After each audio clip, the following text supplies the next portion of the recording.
Good day, friends. Welcome to another Word of Gord. Today we're continuing on with average folks in the afterlife, and continuing on again with A Soul's Journey by Peter Richelieu, a book that I think is pivotal for a basic understanding of exploring the afterlife realms by out-of-body experience. Published in the early 1950s, I believe, in South Africa, and then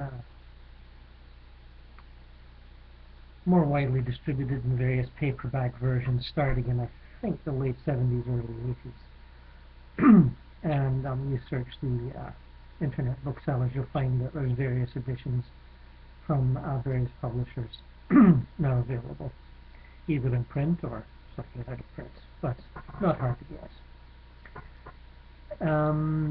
It leans back to some of the tropes and attitudes of the old spiritualism of, say, 100 years before, and yet it is, to some degree, in the modern world, taking place for the OBE explorer hero, protagonist, if you like, in the early years of World War II, 41, I would guess. He keeps talking about the Blitz. Though he lives in Ceylon, he does some of his out-of-body traveling to the London Blitz. So, continuing on, we'll just continue right from where we left off in the last part. As I said these words, my Indian friend came into the room. "So you have found each other," he said. "I thought you would if I left you long enough. It is just as well you have found Daphne, for she can be of great assistance to you, and through your love for each other many things will now be possible that were difficult before. For one thing, you will have a definite contact at this level, which you can concentrate upon as you get out of your body at the moment of falling asleep. Your thinking of Daphne will immediately make itself known to her, for thought is a very powerful thing, and concentrated thought is not bound by the different levels of matter. So Daphne, if she will allow me to call her by that name, will know quite definitely when you concentrate your thoughts on her, in just the same way as people know that when you want them when you ring on the telephone." Telephone was something of a new thrill back in those days. Not so much now. "Daphne cannot easily come to meet you when you get out of your physical body and are on the lowest or first sphere of the world, but she can be your contact from passing from that first sphere to the third sphere, where you are now, in exactly the same way that holding my hand acted as a contact for you when I told you to will that you pass from the first to the lowest to the second, and later from the second to the third. You will find that by the exercise of your will, plus having a contact who knows the ropes, there will be no difficulty at all." Good advice. You see, you do not know very much about the law of karma yet, the law that to a great extent makes your contacts and gives you the opportunities which are so important to your evolution.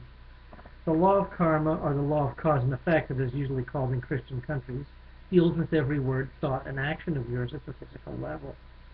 The mere fact of having given affection at that level to Daphne, and of her having returned that affection, even though it did not come to the natural fruition of what the world calls marriage, means that you two have a link with each other, which sooner or later you must work out. There is a great deal to be said for the state of being in love, for whilst a person is in that state, or even imagines himself to be in that state, he wants to give, and for a short period does not seek to get anything in return for what he gives. Expressed differently, he exudes something that can be said to be the highest he can offer. That giving is a cause which must produce an effect. In other words, the law of karma must work its natural way. A real exchange of love makes an ideal partner for progress in anything, for each one is only too willing and anxious to help the other in any way possible. So I welcome this contact of yours, and do not mind admitting that I hoped you would make it. I could not bring you here deliberately, for that would be interfering with the natural working of the law of karma. Presumably it was your fate to meet again under these different conditions, and now it is up to you both to take advantage of the force of circumstances that has made up the linking possible. How fascinating is all the workings of God or fate. Had Charles not been killed, you would not have been miserable enough that I was detailed to come and help you. Now, through your efforts to understand something of the evolutionary plan, you have been allowed to meet again a person whom you thought you had lost forever, or lost for the remainder of your physical life. I cannot guarantee that on a morning following a joint astral plane expedition, you will always recall your experiences, or even some of them. For the development of a perfect memory covering what you do when you are out of your physical body requires much practice, and so far you are only a very young pupil. I shall help you to remember what you have seen tonight when you write out your report of the night's happenings, and you will realize how important it is to bring back into physical brain cells the result of your wandering. You will probably make a great effort in the future, which will gradually enable you to have the continuity of consciousness that is so essential. The mere fact that you have found someone in the astral world whom you were fond of in the physical will encourage you to make Herculean efforts to overcome your limitations. Daphne can help you a great deal too, for having lived at this level for some time, she knows the power of thought. She knows what can be done at the astral level, and what cannot be done there. If you continue your efforts to remember what you do whilst out of your physical body, you will be able to carry on a second existence, as it were, a life which you lead when your physical body is asleep. Daphne then took up the conversation by turning to my friend. "But Akira," she said, "as you say I can be of great use to Henry now, why was I not able to link up with him before? I tried so hard after I came to this plane, but even in the early days when I was living in the first sphere of this world, I did not seem to be able to make any impression on him." Before he could answer, I interrupted and said, "Look here, you two, you know each other? You call my friend Akira, and he's never even told me his own name yet, although I have seen much of him in the last few days. Is your name Akira?" "Yes and no," he replied.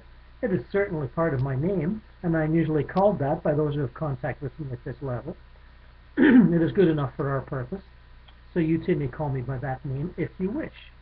But you soon realize that the names by which people are known in the world, at any rate the surnames, are not so important after all. Daphne, could you not get in touch with Henry? Do you, Henry, realize that this is the first time I have mentioned your name?" Because he was not yet awake in the occult or spiritual sense. Consequently, he did not remember anything of what he had done while out of his body, apart from stray dreams that were extremely muddled and incomplete. Therefore, when next he left his body, he had no concentrated plan and thought of what he wished to do. You talked to him, I know, but as you say, he did not seem as interested as when you talked to him in the physical world. When you expected him to remember what you had talked about a few nights previously, he seemed vague and dull. That was because he was not awake. It required some great tragedy, something like the death of his well-loved brother, to make him clamor for light, for occult knowledge. There had to be a crisis, for through this the urge to know is born. What a man really wants he can get, providing he is willing and eager to work. "Knock, and it shall be open to you. Seek, and ye shall find," say the great masters. And these words are literally true. But now we must get on, for I have much more to show you before it is time to return to your body. "First have a look at your watch," Akira said to me, "and see how much time has elapsed." I looked and found that the face of my watch was strangely blurred. I tried to imagine what time it would be, and each time I thought, the hands of my watch changed to synchronize with the thought. "I'm afraid I don't know," I replied, "for my watch seems to change the hour with each thought that passes through my head." "That is quite true," went on Akira, "for you see, you are looking not at an astral watch, but at the watch that you have imagined on your wrist. You are used to wearing a watch, so you automatically raise your wrist every time you want to know the hour. The mere fact that you expect to find a watch on your wrist makes a watch appear on your wrist. For this is the world of illusion, and what you think at the moment is for the moment. Now wait here, and I will go and ascertain the exact time as far as we are concerned. For we are only interested in the time that exists in the place where your body is lying, and to which when you are likely to have to return to that body. The time that rules in other parts of the world is of no interest in this case." As he finished speaking, he seemed to vanish into thin air. I had hardly recovered from my surprise when he was back again, standing beside me. I returned to your body, sleeping in your bedroom in Colombo, and the watch on your wrist says 11:30. But surely my watch must have stopped, I said, for we seem to have been on the astral plane for hours, and not just for an hour and a half. You will soon realize that the time seems different at the astral level from what you are used to at the physical level. It is quite true that only 1.5 hours have elapsed since you emerged from your physical body and we started our tour, and you will appreciate even more what I say when, tomorrow, you write down your experiences and realize what you accomplished in just 1.5 hours of physical plane time. You must have had experience in your physical life when you awakened at 6 o'clock in the morning and realized that you had not to get up for at least an hour. You turned over, went to sleep, and had a long, complicated dream that, in time, seemed to take a whole day. Then you awoke and your clock told you that you only had been asleep 20 minutes. What I have told you is an astral fact, which you must remember, for time does not exist at this level. And I'm sure many of you have that experience. We floated down the stairs into the main hall, into the garden. No one seemed to be about, and we passed one man who was going to the academy to carry on his studies. He smiled as he passed, but did not speak. Akara said he wanted to take us to hear a special symphony concert which the Deva kingdom was giving in the deep forest, in a remote part of the astral world where humans seldom penetrate. He told us that he had obtained permission for me and for him to attend, and that he had no doubt that there would be no objection to Daphne coming along. He explained that this concert would be quite different from any we had heard before, because its object was not to produce beautiful music, but its specific purpose was building up a vortex of power that could be utilized for influencing a particularly important conference which was taking place in the physical world at that moment. He did not say what the conference was, but intimated that it had to do with the war, and that the decisions which were made at this conference would have a great bearing on the eventual result of the war. And also the date when once again the world would have stopped fighting and would have decided to try and settle its differences by negotiation instead of through the medium of arms and munitions. Well, World War II did end, but it didn't take long to get things going again, did it? So while what is being reported here is, as far as I'm concerned, true, nature spirits and angels do try to, with concerted efforts, influence our thoughts and actions for the better. But sometimes we are not successful, and sometimes we are only successful for a short period of quote-unquote time. But they do not give up. God bless their souls for that. He explained that such force could be built up in two ways, through deep concentration and through sound. This blending of chords, brought about by means of each individual taking part in the proceedings, concentrating deeply on the purpose to be achieved, built up a vortex of power which, when transmitted to the venue of the meeting through the medium of thought, actually influenced the people taking part.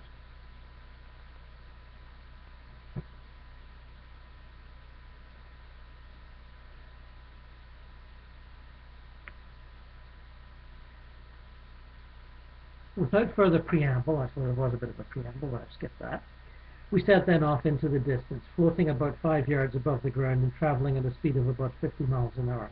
This part of the astral world did not seem to be occupied by human beings. I cannot remember passing any individuals or groups of people as we sped on our way. I noticed that the country was exceedingly beautiful, and that from time to time we passed buildings either near or in the distance that appeared to be similar to the academy which we had left a short time previously. There was a profusion of flowers everywhere, and numerous trees studded the countryside. Here and there I saw dense wooded patches of country, but we were traveling too quickly to notice anything significant about them. I think Hakara did most of the talking, and as far as I remembered, he described the country through which we were passing.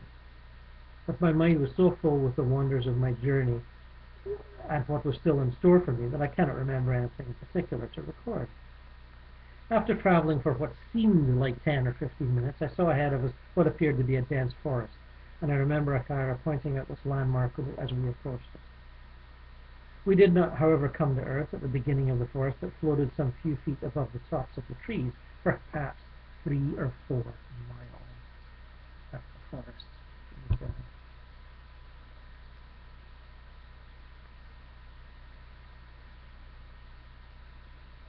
Yeah, big forests in the astral plane, big seas, big mountain ranges, you know, the whole 9 yards.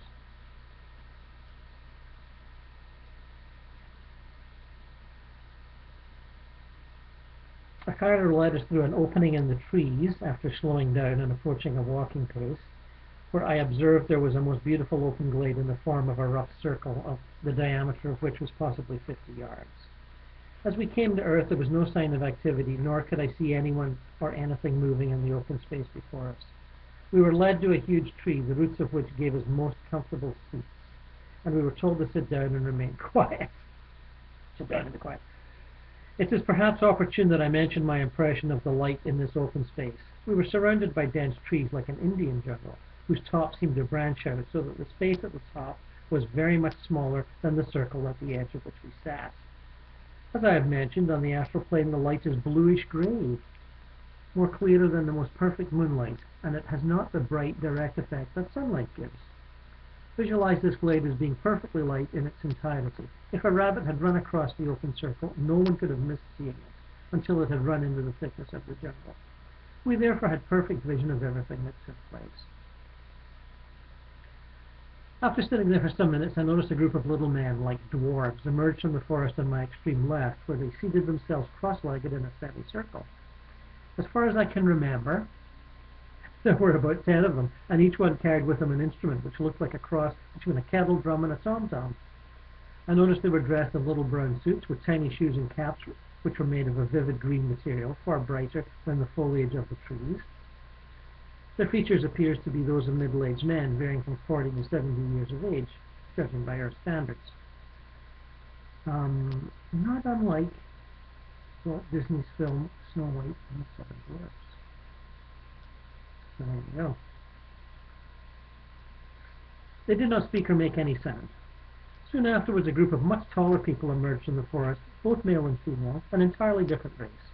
They appeared to be nearer the human type, but were definitely ethereal in appearance.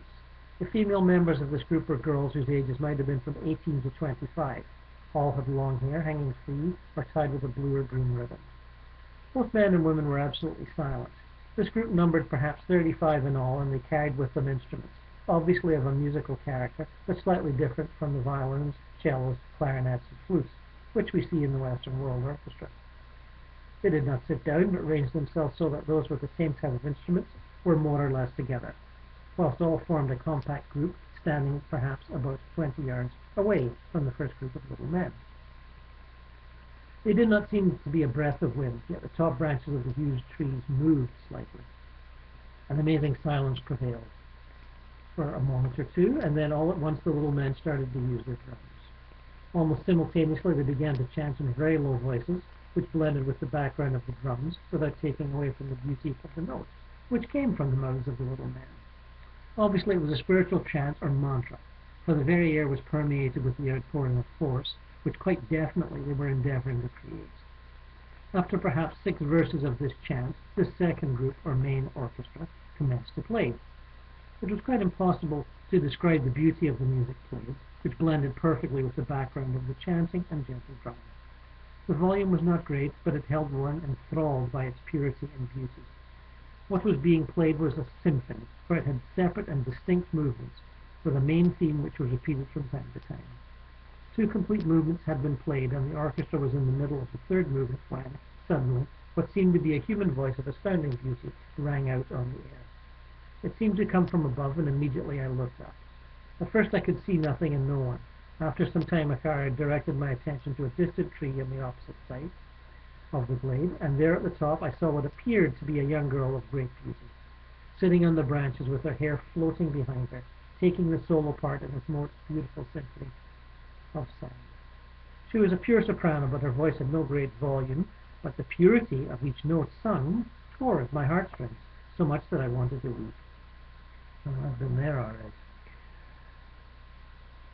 This went on for perhaps 10 minutes, the orchestra playing a few bars, then the girl coming in with an unaccompanied solo, later passing to the ordinary method of singing in company with the orchestra, gradually building up the power for which the music was being played.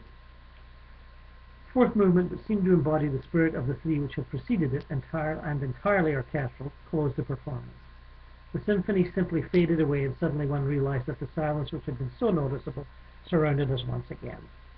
I looked at the top of the tree where the singer had been. She was no longer there. The groups comprising the orchestra and the little men remained where they were. The members of the orchestra now seated on the ground. Out of the forest an old man appeared. He had a flowing beard and was dressed in ceremonial robes. He walked slowly and sedately to the center of the open glade, and raising his hands in supplication to some form of deity, started what seemed to be an invocation. For the two groups of players bowed their heads and listened to the words he uttered. I did not understand a word of what he said, yet I knew it was a prayer, asking that the work which had just been completed should be successful. It was also an effort of will, for every member of both groups was concentrating to his or her utmost that the purpose might be fulfilled. It all ended quite suddenly and silently, with the old man vanishing into the jungle. And then the groups of players rose from their sitting position and, moving down the glade, disappeared from our vision. I was so affected by what I had heard I did not want to move, and it came rather as a shock when Akara said, "Well, that's all for tonight. I shall be most interested to know how much detail you remember in the morning."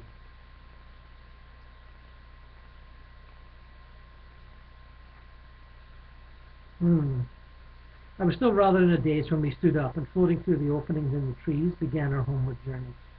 Akara gave us some idea of the purport of the ceremony we had just witnessed, but I am not very clear as to what he said, for my mind was still in a whirl, and I was thinking about the wonderful spiritual influence which had seemed to be the outstanding part of the concert.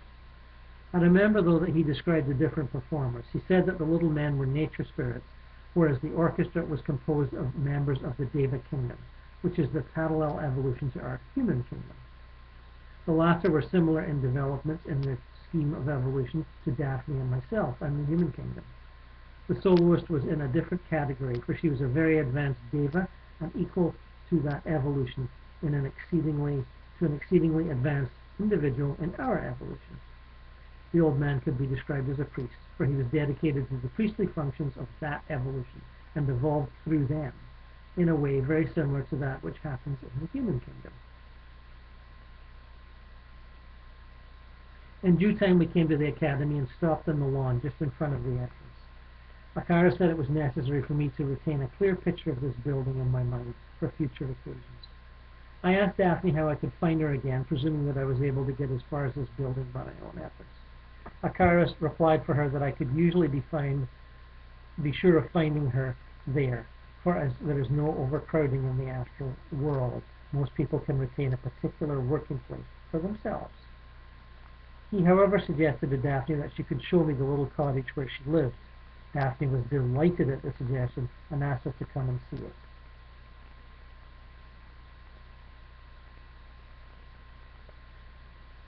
She led the way by floating over the top of the academy, when to my surprise I saw what looked like a miniature garden city nestling in a valley about half a mile in the rear of the huge building. The houses, though small, were spread out so that each little cottage had at least an acre of ground. It was quite apparent that each occupant had designed not only his cottage but his garden in accordance with his own particular type of temperament and taste, and the result was exceedingly beautiful.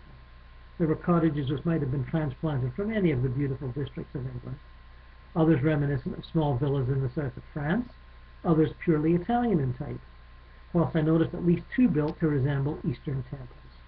Akara noticed that I was interested in the different architectural types, and so pointed out two cottages with domes, similar to many Mohammedan temples I had seen.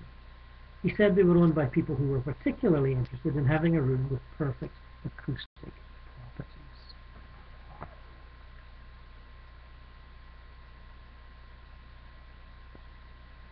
Although I could have gone on gazing at this most wonderful sight, I sensed that Daphne was anxious to show us her home. So, with her leading the way, we walked along a rustic path for perhaps 200 yards. She led us through a gate into a garden, which was a veritable blaze of color. The cottage itself could only be described as a dream house. The design appealed to me immediately. In front of the porch was a little lawn, in the middle of which grew a shade tree with several wicker chairs arranged under its spreading branches. They looked so comfortable and attractive with their bright cretonne cushions. Immediately I was struck by the advantage in the astral world, in that as there were no danger of rain or robbers, such things could be left outside for an indefinite period. Well, I think we'll stop there and proceed in the next day or two with the detailed description of Daphne's cottage. And the journey goes on, as does everything else.